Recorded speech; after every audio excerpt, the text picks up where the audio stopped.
बामसेब की जो 85% की बहुजन संकल्पना ने एक जो कॉन्फिडेंस पैदा किया, ताकत का जो एहसास कराया, आज आप देखो हर पार्टी ओबीसी की गुलाम है राजनीति में। सोचिए ब्राह्मण जो है, जो आप आइडियोलॉजी की अगर बात करेंगे उनकी, वो किसी को लीडर नहीं बनाता, वो अपना सिस्टम बनाता है और सिस्टम के तहत काम करता है। वो आपने कभी नहीं देखा होगा कि ब्राह्मण कभी अपना एक लीडर बना। अगर हमने हर साल ज़्यादा नहीं 500 कैडर कैंप लगाए होते, आरएसएस कोने में चली गई होती, उसका नाम लेना मुश्किल हो जाता लोगों को। और आज देश की जो पॉलिटिकल पावर है वो ये SC ST OBC जो आइडियोलॉजिकली फुले अम्बेडकरवादी होते हैं उनके कब्जे में होती है। बामसेब चलाते हैं आप, तो बामसेब के पुराने जुड़े हुए हैं, तो उसमें इसमें क्या फ़र्क है और आप किस तरीके से देखते हैं उस बामसेब? देखिए, जैसे आपके मुँह से निकला बामन मिश्र, इसके साथ वो समस्या नहीं है। हम बामसेब को बामसेब के नाम से चलाना चाहते हैं। बामसेब इम्पॉर्टेंट है, बामसेब इम्पोर्टेंट है। जैसे RSS है ना, आप RSS के कितने लीडरों को जानते हैं? सिर्फ एक को जानते हैं, दूसरे का भी नाम नहीं याद होगा। क्यों?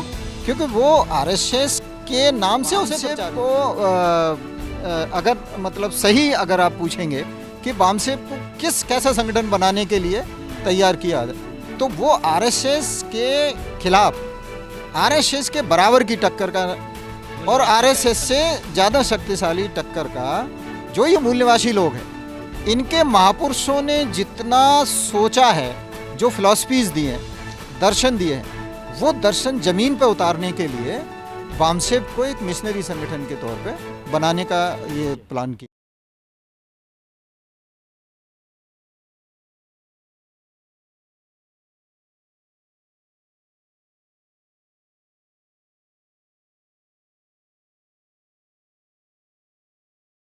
बता रहा था, तो उसमें जैसे मैं विद्यार्थी जीवन से जुड़ा, तो उस वक्त मेरा सपोर्टिंग रोल में था। फिर 89 में मैंने नौकरी ज्वाइन की फरवरी में, तो फिर प्राइमरी मेंबर जो विधिवत मेंबर होता है उस नाते फिर काम किया। और उस बीच में बामसेब के साथ पूरा गहराई से हर तरह के कार्यक्रमों में उनको अरेंज मैनेजमेंट करना, ये सब जो है वो सब रहता था। और 89 के बाद फिर ये फॉर्मल जैसे था वो शुरू हुआ, तो उसमें जैसे स्टेट की जिम्मेदारी, हरियाणा में बामसेब का स्ट्रक्चर खड़ा करना है, राजस्थान में खड़ा करना है, फिर सेंट्रल एग्जीक्यूटिव कमेटी के मेंबर रहे। उसके बाद में नेशनल जनरल सेक्रेटरी रहा मैं बामसेब का, फिर नेशनल प्रेसिडेंट रहा बामसेब का।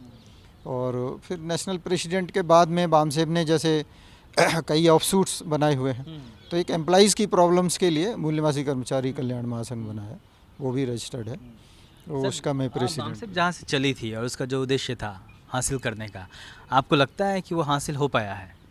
नहीं, बामसेब का उद्देश्य जो है हासिल हो पाया है ऐसा उसके बारे में नहीं बोला जा सकता, क्योंकि वो जब तक दुनिया रहेगी तब तक वो बामसेब की जो एक्टिविटी है वो समाज को चलानी पड़ेगी। कौन सा वक्त था जो सबसे एक बुरा दौर था? बामसेब के कई टुकड़े हुए हैं, कई धड़े बने हैं, लोग अलग अलग तरीके से काम किया लोगों ने, उसका कितना नुकसान हुआ? बामसेब का सबसे जो बुरा वक्त है वो तब था जब कांसीराम जी ने बोला कि मेरी तरफ से बामसेब ख़त्म है, जिसको चलाना है चला। क्योंकि तब क्या था कि तब संगठन के नाम से लोग काम नहीं करते थे, कांसीराम के नाम से करते थे। तो कांसीराम फाउंडर प्रेसिडेंट होने के नाते, और वही जब ये इन्होंने डिक्लेयर किया 85 में कि जिसको चलानी है चलाओ, मेरी तरफ से बामसेब ख़त्म है, तो वो एक जो दौर था, उस बीच में हमने बहुत सारी कोशिश की, जो बामसेब के जितने भी सीनियर लोग थे उस वक्त, कि बामसेब का एक ऑर्गेनाइजेशनल जो प्रोसेस है वो शुरू किया जाए। लेकिन कांसीराम जी को ये बर्दाश्त नहीं था कि बामसेब एक संगठन के तौर पर बने और मैं उसका एक संगठन का हिस्सा रहूं। उनके हिसाब से कांसीराम है तो बामसेब रहनी चाहिए, और कांसीराम नहीं है तो बामसेब नहीं है। So BAMCEF minus Kanshiram, Kanshiram minus BAMCEF zero, वो उनकी थ्योरी थी। तो वो हमारे लिए बहुत बड़ा मतलब एक क्या भूकंप जैसा वो दौर था। फिर बामसेब को दोबारा बामसेब को संगठन बनाने का रिवाइव नहीं, तब तो ख़त्म ही हो गई थी 85 में ना। बामसेब न कोई कार्यक्रम था, न संगठन, न कुछ था। वो 81 जैसे DS4 शुरू हुई, लिमिटेड पॉलिटिकल एक्शन, तो बामसेब के 90% लोग बैठ गए थे। और उसके बाद में जो 10% बचे थे वो इस उम्मीद में थे कि भाई अभी आज नहीं तो कल ये संगठन का जो प्रोसेस है वो शुरू हो जाएगा संगठन बनाने का। पर वो जब उन्होंने फाइनली डिक्लेयर किया, वो हमारे लिए सबसे एक मतलब विस्मयकारी जो स्थिति होती है, जो जैसे आप कहते हैं ना एकदम से ये आ गया, सुनामी आ गई, वो तो वो वैसा था। लेकिन फिर हिम्मत जुटाई, इकट्ठे हुए नेशनल लेवल पर, और जून 86 में फिर जो भी ऑल इंडिया के लोग थे उन्होंने डिसाइड किया कि नहीं, हमको एक डेमोक्रेटिक ऑर्गेनाइजेशन बनानी है। आप लोगों की बहस हुई थी कांसीराम जी से इसको लेके, आपको हाँ, बहस तो आपके जहन में क्या यादें हैं उस दौर? बहस तो नहीं कह सकते, आर्गुमेंट आप लोगों ने किया? हाँ, वो डिस्कशन जैसे कह सकते हैं, डिस्कशन कह सकते हैं। और वो ये था 81 से शुरू हुआ जी। 81 में जब ये चंडीगढ़ में हमारा तीसरा अधिवेशन हुआ, उसके बाद फिर इन्होंने दिसंबर में वो DS4 शुरू कर दी। तो DS4 के बाद उन्होंने क्या किया, बामसेब का कार्यक्रम बंद कर दिया। जैसे मेंबरशिप होती थी, कैडर कैंप लगते थे, वो बंद कर दिया वो। और फिर 82 में लिमिटेड पॉलिटिकल एक्शन कर दिया DS4 के नाम से। तो इसका सीधा मतलब था कि जो एम्प्लॉइज़ है वो उसको बैठना पड़ेगा, क्योंकि वो कंडक्ट रूल से बंधा हुआ है सरकारी एम्प्लॉई होने के नाते। तो इसलिए वो डिस्कशन में फिर 82 में ही शुरू हुआ कि भाई अभी ये पॉलिटिकल इलेक्शन हो गया, लोगों की नौकरी पर भी बन सकती है। और बामसेब जिस मतलब ये 85% जो समाज है, जिसको हम शूद्र समाज तब बोलते थे, आज हम उसको मूल्यवासी समाज बोलते हैं, और SC ST OBC बोलते हैं, इनको एक कास्ट बनाने के लिए बामसेब का जन्म हुआ है। और इसको एक इक्वलिटी बेस्ड एक समाज बनाना है, और इसको गवर्निंग क्लास बनाना है। सो ये 3 जो उद्देश्य हैं, लोगों को इस ढंग से तैयार करना है, लोगों को ऐसे मानसिक तौर पर ये करना। आपके याद तो वो में 82 से शुरू हुआ वो। आपके याद में कांसीराम जी को लेके कौन सी याद है जो आपने करीब से उनको देखा? कांसीराम जी का देखिए, एक तो सेक्रीफाइस जो था ना, आपसे कमिटमेंट जो था, हाँ, क्योंकि मैं दिल्ली में ही था, तो वो तो हमारा तो रोज़ का ही ये था काम था। उनका जो कमिटमेंट था उसमें आप 0.1% भी नुक्स नहीं निकाल सकते थे। मतलब 100% ही वो आंदोलन। सहमत हो सकते हैं, लेकिन हाँ, कमिटमेंट कम है, ज़्यादा ये नहीं। हाँ, करेक्ट है। वो बामसेब के प्रति उनका रवैया क्या था, वो एक अलग अलग चीज़ है, अलग मुद्दा है वो। और समाज और आंदोलन के प्रति उनका जो समर्पण था, और उनकी एक जो कटिबद्धता थी, जिसको जुनून बोलते हैं, वो बिल्कुल एक बेदाग था वो। उसमें उनको तकलीफ, बुखार आ रहा हो, भूखे हो, कैसे भी हो, वो उसकी चिंता नहीं करते थे। अच्छा सर, बामसेब सरकारी कर्मचारियों का संगठन है। सरकारी कर्मचारियों की जब बात होती है तो बैकलॉग की बात आती है, गवर्नमेंट की के जो नियम कानून है उसकी बात आती है, सरकारी भर्तियों की बात आती है। आज के वक्त में कौन सी चुनौती है जो सरकारी कर्मचारी हैं उनके सामने, कौन सी सबसे बड़ी चुनौती है? या फिर जो लोग, जो इस समाज के लोग नौकरी में आना चाहते हैं, उनको लेके जो वैकेंसीज़ नहीं आ रही हैं, नौकरियों का संकट है, इन सब विषयों पर बामसेब क्या कर रही है? हाँ, एक तो थोड़ा मैं करेक्ट करना चाहूँगा, बामसेब केवल सरकारी कर्मचारियों का संगठन नहीं है। बामसेब सरकारी, प्राइवेट और कर्मचारियों का, और साथ में जो सेल्फ एम्प्लॉयड है, तो वो तीनों तरह के जो एम्प्लॉयड लोग हैं उनको मिलाकर के वो बामसेब का संगठन का वो जो है ना आइडियोलॉजी जो है वो उसकी बनी हुई है। तो इसलिए वो वहाँ तक लिमिटेड नहीं है। जो आपने दूसरी बात कही है वो सरकारी पॉलिसी से जुड़ा हुआ मसला है। उसमें ये जो शासक वर्ग रहता है, क्योंकि पॉलिसी उसके अपने हित के हिसाब से वो बनाता है। अभी आप देखेंगे जो शासक वर्ग है आज़ादी के बाद से, वो ब्राह्मण डोमिनेंट शासक वर्ग है नेशनल लेवल पर। तो आप देखेंगे कि जब हमने बामसेब के माध्यम से आंकड़े निकाले थे 81 में, 80 में, तो 82% ब्राह्मण था क्लास 1 की पोस्टों में। ऑल इंडिया सर्विसेज जितनी है, ऑल इंडिया सेंट्रल सर्विसेज जितनी है, तो वो था वो। बाकी नीचे जैसे ग्रुप C और ग्रुप D जो होता था उसमें थोड़ा बाकी जातियाँ थी। तो ये जो वर्ग है ये अपने इंटरेस्ट के हिसाब से पॉलिसी बनाता है। तब उन्होंने नेशनलाइजेशन किया, उस वक्त उन्होंने नेशनलाइजेशन किया, क्योंकि उस वक्त उनको नौकरियां पकड़नी थी, एक पूरा प्रशासन कब्जे में लेना था। तो बैंकों का प्राइवेटाइजेशन किया, तमाम सरकारी कंपनियां खोली, वो सब किया और बढ़ गए उसमें जा कर के। तो वो एक किया उन्होंने। ऐसा नहीं है कि अनरिजर्व कैटेगरीज के साथ भी कोई बहुत अच्छा सलूक किया हो, इस मामले में उनको भी धोखा दिया उन्होंने, और बाकियों को तो दिया ही। OBC का तो 52% अगर देखेंगे तो 2% उनको मिला, बाकी तो 50% उन्होंने ही खाया। सर बामन मिश्राम भी एक बामसेप चलाते हैं, आप तो बामसेप के पुराने जुड़े हुए हैं, तो उसमें इसमें क्या फ़र्क है और आप किस तरीके से देखते हैं उस बामसेप को? देखिए, जैसे आपके मुंह से निकला बामन मिश्रा, इसका मतलब क्या हुआ? वो कांसीराम वाला जो है ना वो फॉर्मूला हो गया वो। One man show. हाँ, वो मतलब मेरे नाम से चलेगा, नहीं तो नहीं चलेगा। हमारे साथ वो समस्या नहीं है, हम बामसेप को बामसेप के नाम से चलाना चाहते हैं। बामसेप इम्पॉर्टेंट है। बामसेप इम्पोर्टेंट है। जैसे आरएसएस है ना, आप आरएसएस के कितने लीडरों को जानते हैं? जी। सिर्फ एक को जानते हैं, दूसरे का भी नाम नहीं याद होगा। क्यों? क्योंकि वो आरएसएस के नाम से उसे प्रचारित करते हैं। उसकी आइडियोलॉजी, उसके सिद्धांत, अनुशासन, उसके जो है वैल्यू सिस्टम, उनके अपना जो भी है, जो वो करना चाहते हैं, उनका जो मिशन है, हाँ, उससे आप सहमत असहमत हो सकते हैं। वो अलग बात है। तो वो आरएसएस के नाम से ही काम करते हैं। वो आपको ये नहीं बोलेंगे हमारा स्टेट का वो है, हमारा नेशनल का वो है, वो नहीं बोलेंगे।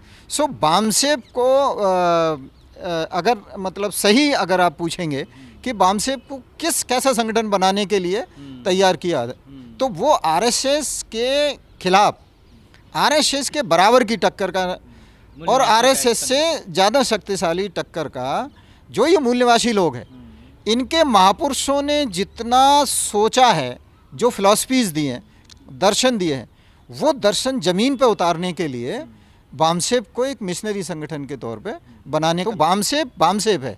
जैसे जहाँ व्यक्ति का नाम जुड़ा वो बामसेप का नहीं हो सकता वो, क्योंकि फिर वहाँ क्या हो जाएगा, वो पर्सनल आइडेंटिटी आ जाएगी, उसकी पर्सनल आइडियोलॉजी आ जाएगी, उसके अपने फिर इंटरेस्ट आ जाएंगे। सो बामसेप के साथ में कोई भी हो, चाहे बामन हो, मेश्राम हो, और भी अदरवाइज भी कोई हो, बामसेप इज़ बामसेप। आपने संघ की बात की कि संघ से शक्तिशाली संगठन, देखिए बामसेप ही कहता है कि हम मूल निवासी 75% है, 80% हैं, आर्य हैं, या फिर जो अपर कास्ट हैं वो 15% हैं। तो शक्ति के स्रोत जो हैं उस पर संघ के लोगों ने ज़्यादा कब्जा कर लिया। संघ जितनी तेज़ी से आगे बढ़ा, आरएसएस बामसेप के साथ ज़्यादा लोग जुड़े होने के बावजूद, कर्मचारियों की भी संख्या अगर देखें नंबर में तो ज़्यादा होने के बावजूद, वो उतनी तेज़ी से क्यों नहीं बढ़ पाया? हाँ, ये हमारी वीकनेस रही। हम उतना नहीं बढ़े, इसलिए आरएसएस बढ़ी। जैसे आरएसएस का जो काम जितनी तेज़ी से हुआ, उतना हमारा नहीं हुआ। क्यों नहीं हुआ सर? हमारी वीकनेस है, हम नहीं उतनी तेज़ी से कर पाए। और उसका कारण ये रहा कि हमारे जो सामने बहुत सारी हमारी अंदरूनी जो चुनौतियां हैं, बाहरी तो रही हैं, बाहरी रही, वो तो एक अलग पहलू है। प्रशासन ने बहुत हमको जहाँ भी कार्यक्रम किए हमने परेशान किया, वो सब एक अलग रहा। लेकिन आरएसएस के मुकाबले में हम उतनी ताकतवर तरीके से, उतनी स्पीड से नहीं बढ़ पाए।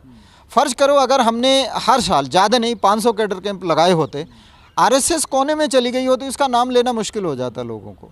और आज देश की जो पॉलिटिकल पावर है वो ये SC ST OBC जो आइडियोलॉजिकली फुले अम्बेडकरवादी होते, उनके कब्जे में होती देश की। तो हमारी ये वीकनेस रही और हम इस वीकनेस पर ओवरकम नहीं कर पाए, उसको हम विजय नहीं कर पाए। आरएसएस ने उसका फ़ायदा उठाते हुए कि बामसेप अभी कमज़ोर है, उन्होंने जो उनका तो रिलीजियस एजेंडा है, रिलीजियस एजेंडा ऊपर दिखाने के लिए कि SC ST OBC को इस्तेमाल कैसे कर सकते हैं, तो वो एक ही तरीका है उनके पास। कितनी खतरनाक है बहुजनों के लिए? बहुजनों के लिए इसी आरएसएस खतरनाक ही खतरनाक है वो, क्योंकि उनका मकसद इनको इस्तेमाल करके खुद को शासन में रखने का है वो। तो उनको स्ट्रेटजी, जैसे मुद्दे होते हैं, अभी मुद्दे वो ऐसे पैदा करते हैं कि इनको सोचने का वक्त मत दो, इनको उलझा के रखो। लेकिन सेंटिमेंटल इश्यूज, बहुजनों के तमाम संगठन अपने समाज को समझा क्यों नहीं सके? आरएसएस क्यों समझा लेंगे? वो थोड़ा सा संगठन होता क्या, ये गलतफहमी बहुत है हमारे लोगों में।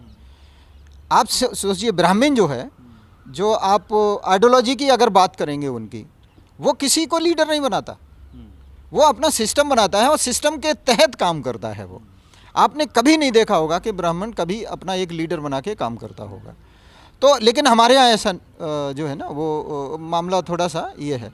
और इसमें हम जो लोगों को ऑर्गेनाइज करने की, जो पूरे बहुजन जिनको आपने बोला मूल निवासी जो है, तो उनको और आरएसएस को तो जोड़ना नहीं है ना, आइडियोलॉजिकली उनको तैयार नहीं करना है। वो तो वो हिंदू खुद को मानते हैं पहले से, उनको खाली उसका इस्तेमाल करना है लोगों की, जो उसके सामने चुनौतियाँ कम है, मतलब उनको एक्सप्लॉइट करना है, जो लोगों की भावना, हमें उनके अंदर से वो निकालना है।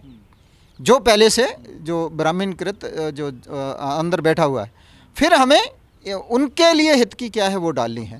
पहले दिन जब आपने ज्वाइन किया बामसेफ और 40 साल बाद जब हम लोग बात कर रहे हैं, बामसेफ को आप कहाँ खड़ा पाते हैं और इसका जो भविष्य है वो कैसे देखते हैं?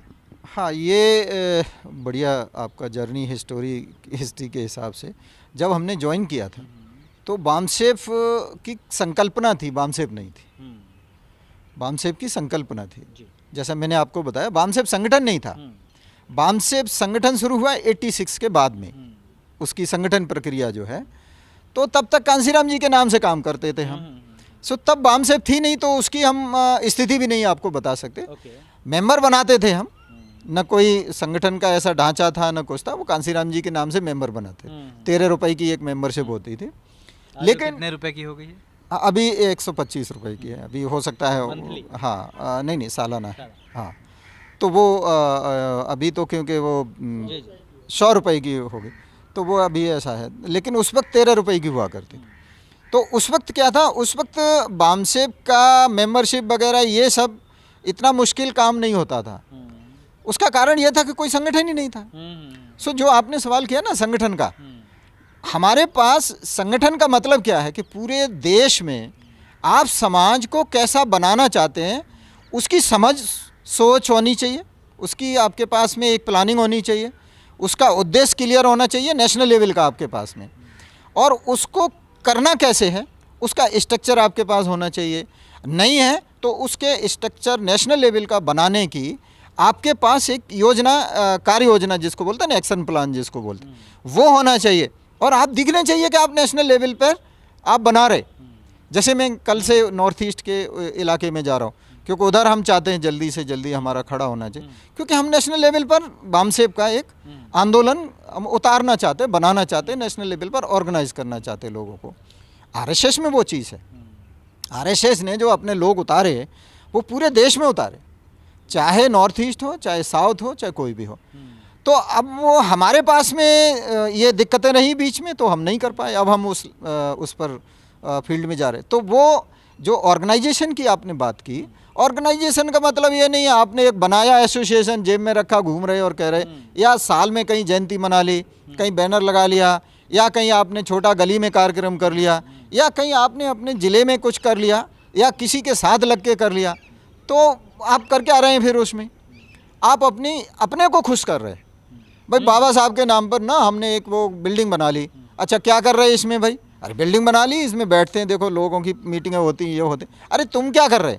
तो वो एक एसोसिएशन है, उसको आप संगठन नहीं कह सकते। संगठन का मतलब समाज में उतरो, समाज को तैयार करो, और समाज को नेशनल लेवल पर एक पहले तो एजेंडा तैयार करना होता है नेशनल लेवल का ना। जब आप संगठन के तौर पे बनना चाहते हो, संगठन के तौर पर एक ताकत बनाना चाहते हो, तो पहले एक एजेंडा होना चाहिए आपका नेशनल लेवल का कि ये एजेंडा है, इस पर समाज को हमने तैयार करना है, खड़ा करना है। जैसे बामसेफ का एजेंडा है, क्लियर है, 6000 जातियों को इकट्ठा करना है, इनके अंदर से जातिवाद निकालना है, इनके अंदर इक्वलिटी, भाईचारा और फ्रेटर्निटी, डेमोक्रेटिक प्रिंसिपल्स ये इनकलकेट करने, इनको उस पर तैयार करना, फिर देश का शासक बनाना है। और वो शासक ऐसा बनाना है कि आने वाली पीढ़ियाँ हमेशा शासक ही रहनी चाहिए। तो वो अब हम एक एजेंडा हमने रखा, समाज को हम तैयार कर रहे हैं, इस पे ले जा रहे हैं और नेशनल लेवल पे ले जा रहे हैं, क्योंकि नेशनल लेवल की सत्ता चाहिए तो पूरे देश का समाज जो है हमारा वो इकट्ठा होना चाहिए। ये बामसेफ का काम वही है। बामसेफ का जन्म इसीलिए हुआ है। अगर बामसेफ ऐसा नहीं करती है तो समझो कि फिर बामसेफ ने अपना काम नहीं किया। सो उसका जो इवैल्यूएशन है, मूल्यांकन जिसको आप बोलते हैं, इसी लाइन में होता है।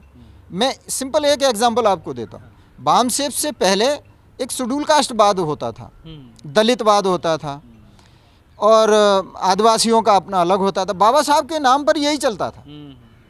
कोई 6000 जातियां हैं, इनको इकट्ठा, मतलब बाबा साहब जो चाहते थे, या उन्होंने जिनको गुरु बनाया उनको मिलाकर के एक समाज की संकल्पना उन्होंने जो बनाई थी, वो किसी के पास नहीं थी। तो जब बामसेफ बनी और बहुजन संकल्पना आई, तो ये जो 85% का ये आया कि हम 85% वाले हैं। तो ये जो ओबीसी के लोग हैं ना, मेरे समय की बात बताता हूँ, 81 की, 4-5 एमपीज हुआ करते थे, 10-5 साउथ से ज़्यादा आ जाया करते थे। बाकी हिंदी बेल्ट से तो टिकट मांगने के लिए उनको पैरों तले पड़ना पड़ता था, क्योंकि सारी पार्टियों के नेशनल प्रेसिडेंट ब्राह्मण थे उस वक्त, जो रिकग्नाइज्ड पार्टियां थे, तो ये औकात होती थी इनकी। लेकिन बामसेब की जो 85% की बहुजन संकल्पना ने एक जो कॉन्फिडेंस पैदा किया, ताकत का जो एहसास कराया, आज आप देखो हर पार्टी ओबीसी की गुलाम है राजनीति में सक्सेसफुल होने के लिए। बस अब ओबीसी को अपनी लीडरशिप पूरे नेशनल लेवल पे एस्टेब्लिश करके वो शासक बनने के लिए वो उसको इरादा बंद करके अपना प्लान, एक्शन प्लान बना के काम करना है। बामसेब ने उनको जगा दिया, बामसेब ने SC/ST को भी जगा दिया। हमारी रिजर्वेशन की परसेंटेज 22.5 थी उस वक्त, ओबीसी की पॉपुलेशन 52% होते हुए 2% लोग थे उनके अधिकारी। SC/ST का रिजर्वेशन होते हुए भी 22.5, हमारी जो टोटल स्ट्रेंथ थी 5.5% और 6.5% थी ऑफिसर कैडर में। ये हमने जब लोगों को बताया कि हाला ये देखो हो क्या रहा है ये तुम्हारे साथ में, तब SC/ST OBC के जो लोग हैं उन्होंने सही जमीन तब पे मतलब बामसेब ने एक एहसास कराया ताकत का, और कहीं ना कहीं इकट्ठा किया, और उससे तमाम पार्टियां डरी भी, दिशा दी। उससे तमाम लोग डरे, और जैसे कि आप कह रहे हैं कि बहुजन की देश की जो राजनीति है वो ओबीसी के पास है कहीं ना कहीं। सर बहुत बहुत धन्यवाद आपका, आपने काफ़ी इंपॉर्टेंट विषय पे बात किया। तो देखते रहिए दलित दस्तक, और हमारे चैनल को अगर आपने सब्सक्राइब नहीं किया है तो सब्सक्राइब भी कर लीजिए। कैमरामैन सिद्धार्थ के साथ मैं अशोक दास, दलित दस्तक।